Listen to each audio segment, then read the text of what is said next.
Ora ana dalang-dalang sing iso didol apa yang ngono kae. Tukunen. Silakan Mas Gatot. Mau bertanya tentang apa? Itu enggak tahu ya. Saya matematika 9. Biologi 9. Jadi kalau mau bertanya mesti saya pinter. Nah gini Pak Seno, ini kan Itu jangan gini. oh ya gitu Pak. Jadi penonton seluruh dunia Pak, bukan hanya di wilayah Jogja, Jateng atau Jawa Timur enggak. Tapi sudah penonton itu menjadi penonton dunia. Itu sebenarnya kan penasaran antara perseteruan Ki Seno Nugroho dengan Mbak Tati. Sampai sekarang kan menjadi buah bibir Pak. Jadi orang selalu gerombol membicarakan perseteruan. Tapi pertanyaan bukan itu Pak. Yang saya tanyakan adalah sejak kapan Mbak Tati itu bergabung dengan Ki Seno Nugroho itu tahun berapa? Kalau masih ingat. Sebetulnya ya Mas, itu saya lupa kalau tahunnya. Iya. Tapi ketika itu kita mau pentas di Jakarta di hotel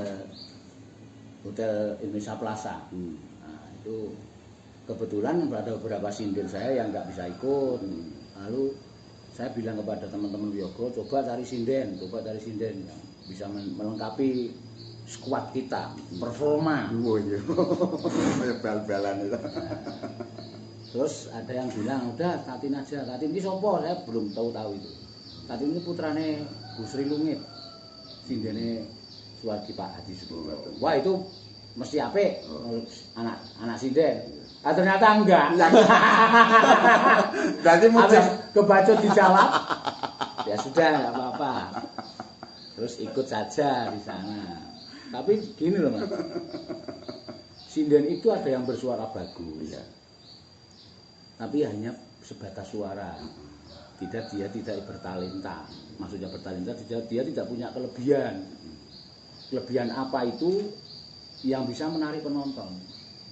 Nah, bisa menarik penonton. Ternyata Tatin itu orangnya maaf ini jujur maaf blok-blok itu ya. Iya. Suara ya nggak begitu bagus. Tapi bertalenta wajahnya itu bisa menarik penonton. Nah, itu. Ketika itu udah ketemu toh, langsung elek toh. Elek gede banget ya. Lemu tapi ketika Tati itu pakai busana Jawa, auranya keluar semua. Itu yang ada yang membuat penonton sampai itu karena auranya dia. Terus dia itu punya talenta humor. Tidak semua sinden bisa. Ada 1000 lebih sinden di Indonesia itu.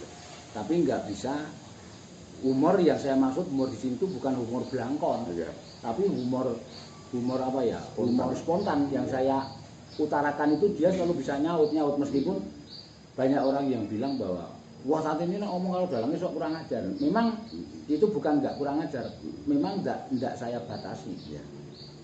Wes kowe ngomong apa wae, kowe ngomong piye wae sak karepmu. Toh nanti misalnya ada sesuatu yang dia lontarkan dianggap kurang ajar, saya bisa apa itu namanya membenarkan. Oh, iya. Orang ngono tin, kowe iki nek karo aku ya aja muni ndasmu, mulu atau gimana yang lebih kasar. Itu. Dia talentanya seperti itu karena kenapa mesti ada pertanyaan? Saya disini aja ya. Oh iya, enggak apa-apa. Saya itu enggak masalah kok. Sinden lainnya enggak bisa seperti itu karena dia enggak bisa los. Ya. Dia merasa saya itu dianggap sebagai majikan, dianggap saya itu sebagai juragan, dianggap saya itu sebagai apa ya? Bos. Lalu ada apa? Jarak apa aku nek muni ngene nesura ya Pak Seno. Nek muni ngene nesura ya. Padahal semua wis takon seperti koyo yang lainnya itu seperti siapa itu sinden saya itu? Nah, saya itu sudah lama enggak mayang lupa. Mbak Elisa mungkin. Oh bukan, Elisa itu kan baru. Oh, Mbak Prastiwi. Bentar, tak kesana dulu ya. Lah kenapa? Bokong saya gatal. Ya mohon maaf penonton semua di seluruh dunia. Ganggu ya kalau ada apa gangguan sedikit. Jadi mohon dimaafkan nggih.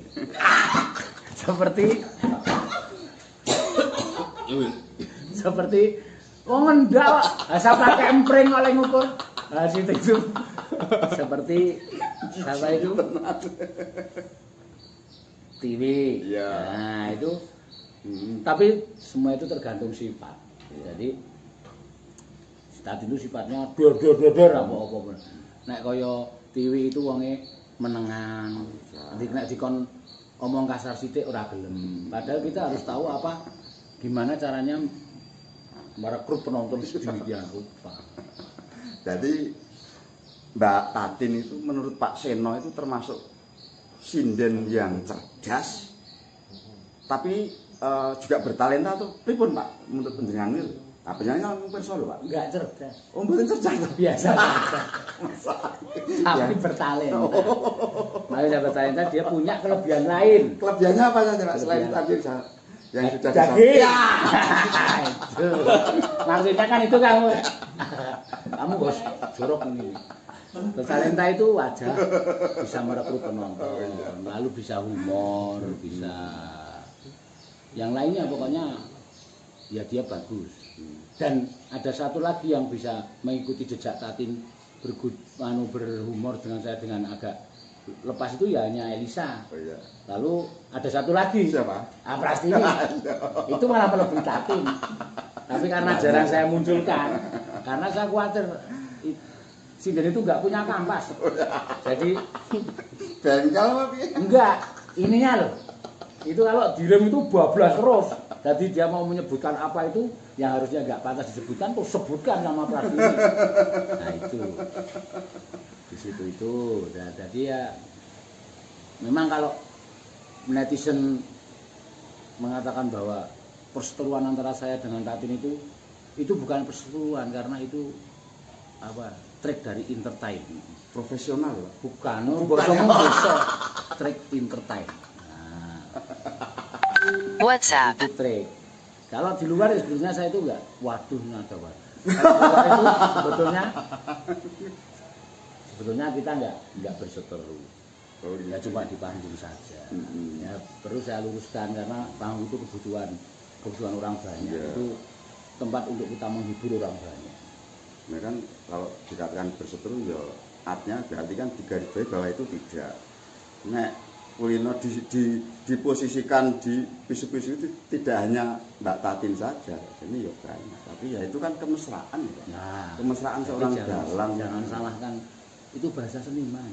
Oh, Bahasa seniman. Jadi kadang-kadang bahasa apa ya? Bahasa orang ketemu yang biasanya terus rangkulan, cipika-cipiki itu kemesraan. Tapi kalau bahasa seniman kebanyakan seperti itu. Oh, iya. Kebanyakan mendas-dasnya itu sudah kemesraan. Iya. Tapi gini Pak, penjadian juga harus menyampaikan ke netizen seluruh dunia bahwa penjadian itu juga seorang seniman loh Pak. Mungkin ada yang nggak tahu loh. Bisa seniman. Lihat nih. Tuh. Pertanyaannya apa? Oh iya, tenang Pak. itu. Nah ini tuh streaming langsung. Yang paling berkesan Pak tentang Mbak Tatin, nah itu loh. Yang paling berkesan Pak.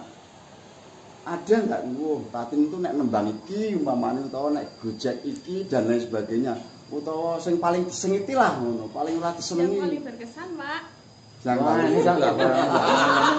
Karena aku ben anu lho, ben sing apik. Monggo ngendika mawon kayak yang tadi itu loh. Tadi bilang apa ya? Saya itu nggak enak ya. Anu apa? Kasih tahu. Awaknya adem panas ya. Kenapa? Iki nek nyinden bliru. Iya kok. Lah saya kan wis jujur. Meskipun ada orangnya nggak apa-apa. Tatin itu kalau nembang apa yang apik? Ya enggak ada yang apa ya. Situ kalau nggak percaya tanya suaminya. Oh suaminya sendiri maido.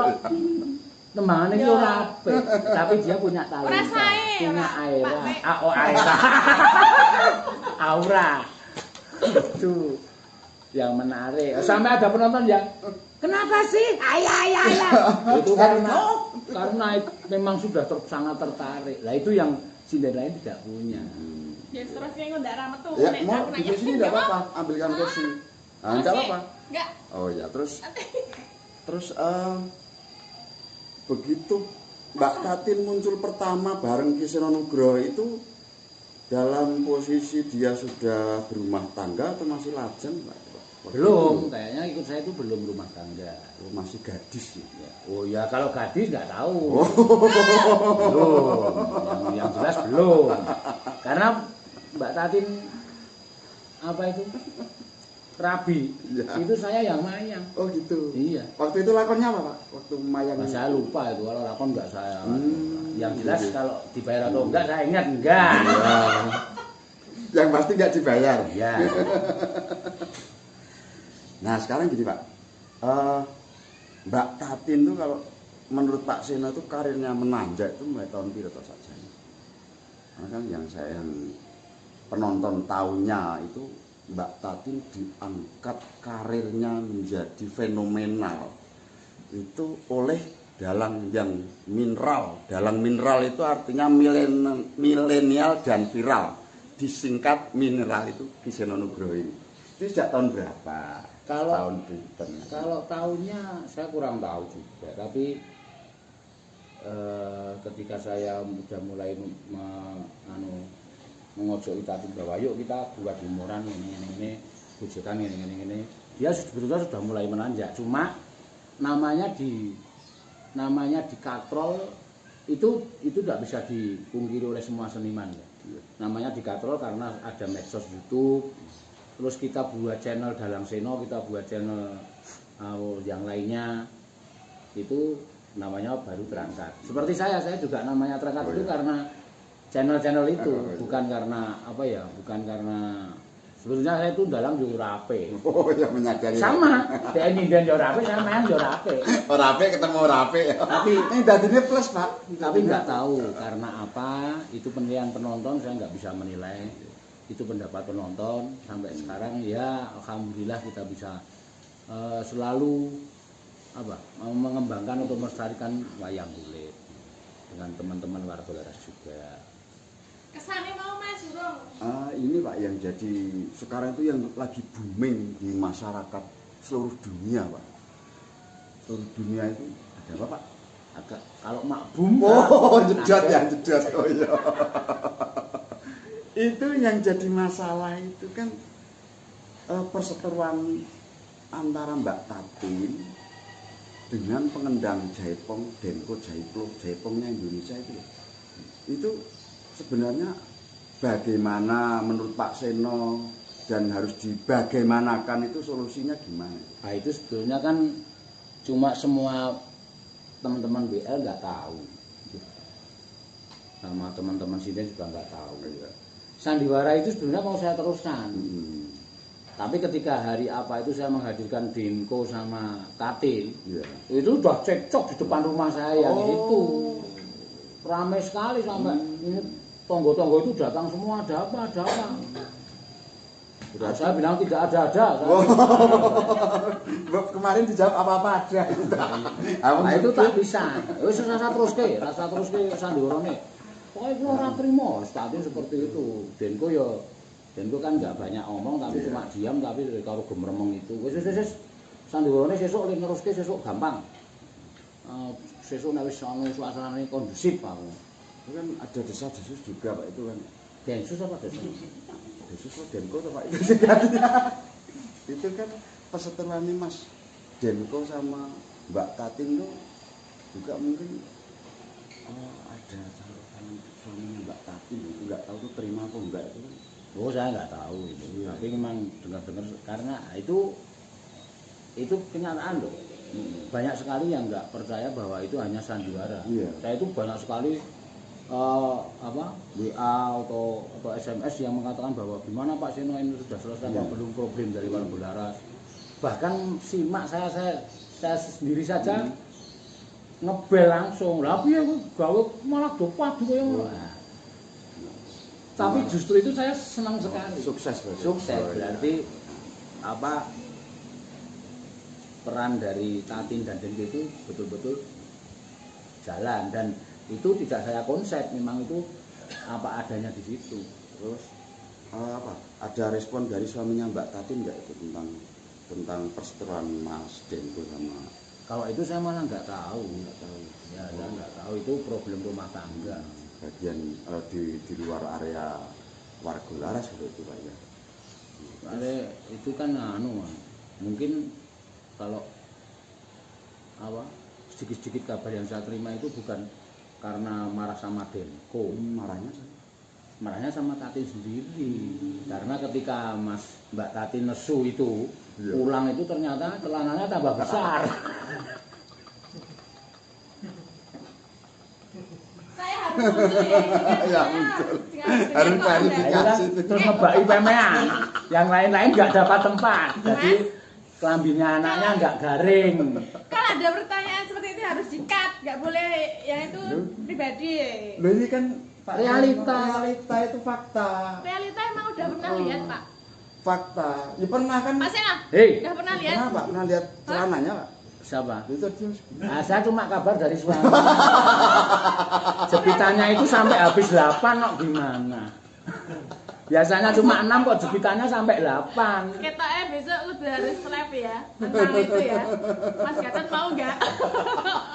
Biar itu real atau enggak? Penjelasan juga berhak mengklarifikasi tentang yang jepitan 8 itu. Lah saya kalau nggak ada bukti nanti saya Di bawah kira sini kok. buktinya bawah sini. Masa saya harus copot-copot? Enggak di sini ya? apa-apa, kan enggak apa-apa tetap seperti itu. Oh jangan. Soalnya ini kalau malam buat apa? Ini nanti mengotori. Tadi Jadi lo kan- Mas, yang itu di-cut aja aku nggak mau. besok. Situ itu mau wawancari saya apa harus ngurusi Tatin? Nah, ya, kita. Kesannya tadi Dan ini suruh pergi kalau mau wawancari saya atau saya yang pergi. Ayo. aduh jangan saya Enggak, sekarang gini, jenang apa? datang ke sini sama siapa, Mbak? Sama suami? Bawa sini suaminya. Lah, apa? Klarifikasi. Tadi kasih. Iya, ya tentang banyak hal ini yang perlu saya tanya. Nah, Oh. itu bagus. Dianya nggak mau ya paling. Harus mau, harus dibahas ini. Nanti biar semuanya jelas itu. Penonton nggak penasaran terlalu lama. Ini sudah. Penonton juga pengen tahu. Iya. Gimana Tatin nek tak unek-unek kayak Responnya responnya piye? di rumah itu nonton gimana? Ngoten Pak. Itu perlu. Nanti nganu kita buat season sendiri aja. Oh, iya. Penonton mesti menunggu. Orangnya pemalu gitu suaminya. Iya. Itu kalau disenggol mengker. Apa aja yang menggerak? Ah, pemaling. Tadi lo kesan-kesannya Mbak Sena sama saya. Nah, ini Dan sebentar. tapi saya pergi dulu nanti nek aku di sini nanti dia. Loh, ini sudah saya tanyakan tapi kan sabar. Ya tapi kan Ini- nggak usah yang Pokoknya ini. saya kalau masih mau diwawancarai, ya ini Iya. perlu pergi nih. Kalau ada yang 6 meter harus di-cut ya. Enggak 6 meter, cuman 8 jepitan. Kesan-pesan yang dimaksud Mbak Tatin tentang Mbak Tatin dari awal mulai ikut sampai sekarang gitu Pak. Kesannya itu ya walau bagaimanapun Tatin itu tetap maskot saya, maskot di WL. Karena ya dia bisa mampu menyedot orang banyak, tidak meninggalkan sinden yang lainnya. Biasanya Sebenarnya ini serius nih. Tidak meninggalkan sindennya. Sinden juga punya daya tarik sendiri-sendiri, tapi juga yang terbanyak itu ya ada kan masih bisa dilihat Tatin, Elisa, Prastiwi atau Ika atau Agnes itu semua punya penggemar, tapi yang mampu menjadi penggemar banyak itu ya ada beberapa termasuk dia. Jadi kesannya ya kesan saya seperti itu, memang itu sebagai maskot. Dan kalau memang mau mengakui bahwa kemaskotannya kebesarannya Tatin itu karena tempaan saya. Oh, gitu. Ya, karena tempaan saya. Mereka akhirnya jadi besar itu Pak. Ya itu termasuk ini pakai tungkak gini. Nah, itu pesannya ya saya hanya berpesan bahwa tingkatkan kemampuannya, Dan lalu kemarahan. begini, lagu-lagunya semakin banyak, lagu-lagunya bowone diukai, bowo iki karena kita itu semakin besar semakin dibutuhkan, kita itu semakin besar semakin banyak. Kekhawatiran saya nanti muncul seperti ini ya. Kebesaran Tatin yang seperti itu lalu tiba-tiba saya sadar bahwa suatu saat saya itu tidak akan bisa mendalang seperti yang kemarin-kemarin atau nanti pindah ke dalang lain yang lebih laris lagi. Lah, ketika saya sudah seperti itu, kan mereka tentu masih ingin mencari sesuap nasi makan. Mesti ikut dalang yang lainnya. Jangan sampai nanti ada pikiran dari dalang lain bahwa lah Tatin iki sindene Pak Seno, sinden viral. kok bawa iki kok ra iso. Itu nanti ndak memalukan. Nah, itu pesan saya ya sinau. Ya rengeng-rengeng lah, apa nang omah rengeng-rengeng utawa apalah terserah, yang penting menghafalkan lagu-lagu yang sekarang baru ini. Itu saja pesan saya. Gending-gendingnya juga diperbanyak gitu ya Pak. Ya kalau ada, kalau nggak ada ya pupu nggak apa. Kalau gendingnya nggak ada atau dodo mentok. Kalau pupu dan dada Pak. Iya. Itu pasti ada Pak ya. Terus apa mau pertanyaan? Gus di situ nanti nggak usah dari host. Nah, jadi itu memancing tertawa sebenarnya saya mau serius. Lah saya itu ya serius, saya nggak lucu. Mau serius tapi jenengan itu ngajak mesti mancing guyu tadi ya. Enggak. Itu loh masalahnya kan di situ. Nah, terus gini Pak. Itu. Walah gini aja Pak biar Ya. dekat. Itu kan Mbak Tatin itu seringnya kelebihannya di fragmen. Fragmen itu menurut Pak Seno, fragmen ketoprak itu. Itu secara karakter memainkan peran itu termasuk gimana? Menjiwai atau enggak menjiwai apa elek apa apik gitu Mas? Oh itu masuk. Saat ini itu sebetulnya sudah terbuka jalan, Iya. jalan rezeki lainnya. Tapi mungkin mau apa enggak dia itu melakukan. Ya itu rezeki jalan lain ke artis ketoprak. Jadi dia itu termasuk sudah sekelas artis ya. Karena banyak sekali teman-teman ketoprak yang berkomentar bahwa dia itu bagus, tinggal memoles sedikit aja, dikasih bahasa-bahasa ketoprak, nanti dia akan baik. Jadi itu membuka sendiri. Seperti halnya saya Gojek sama Katin, karo Elisa, karo itu sebetulnya juga kalau apa ya jeli itu akan terbuka jalan-jalan rezeki lainnya. Elisa itu ada jalan rezeki lainnya kalau dia mau. Dia bisa Pak jadi host, jadi pembawa acara itu bagus. Jadi seperti saya ini Pak. Prastin itu juga sudah ada jalan rezeki lainnya. Iya. Bakul tape ya gimana itu.